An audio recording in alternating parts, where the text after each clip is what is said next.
तर उद्धव ठाकरे हे आजपासून बंडखोर खासदारांच्या मतदारसंघाचा दौरा करणार आहेत आणि यवतमाळ, वाशिम, हिंगोली, धाराशिवसह शिर्डीमध्ये ठाकरेंचा हा दौरा असेल. तसंच ईशान्य मुंबईत सुद्धा ठाकरे पुन्हा जाणार असल्याची माहिती संजय राऊत यांनी दिली आहे. दरम्यान 5-6 लोक पक्ष सोडून गेलेत, बाकी शिवसैनिक आमच्या सोबत आहेत असा दावा राऊतांनी केला आहे.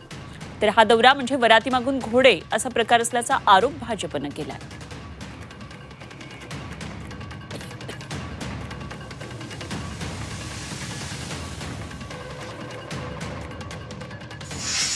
आजपासून शिवसेना पक्षप्रमुख उद्धव ठाकरे हे 5 गद्दार खासदारांच्या मतदारसंघाला भेटी देणार आहे. ईशान्य मुंबईत ते येऊन गेले, पुन्हा एकदा येणार आहे.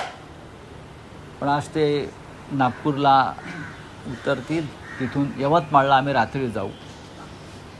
यवतमाळनंतर मग आम्ही हिंगोली, परभणी, धाराशिव आणि मग शिर्डी 29 तारखेला अशा कार्यकर्त्यांच्या बैठका आणि मेळावे आहेत. उद्धवजी ठाकरे यांचा हा दौरा म्हणजे वराती मागून घोडे. खरं तर वर्षभर घरामध्ये बसायचं आणि अशा पद्धतीनं खासदार भेटी देत नाहीत म्हणून दुसऱ्या पक्षात गेल्यानंतर दौरे करायचा याने काहीही परिणाम होणार नाही. जनता तुमच्या सोबत नाही. संजय राऊतांच्या मूर्खपणाच्या बडबडीला कंटाळून जनतेनं तुम्हाला नाकारलंय हे उद्धवजी ठाकरे यांनी लक्षात घ्यावं.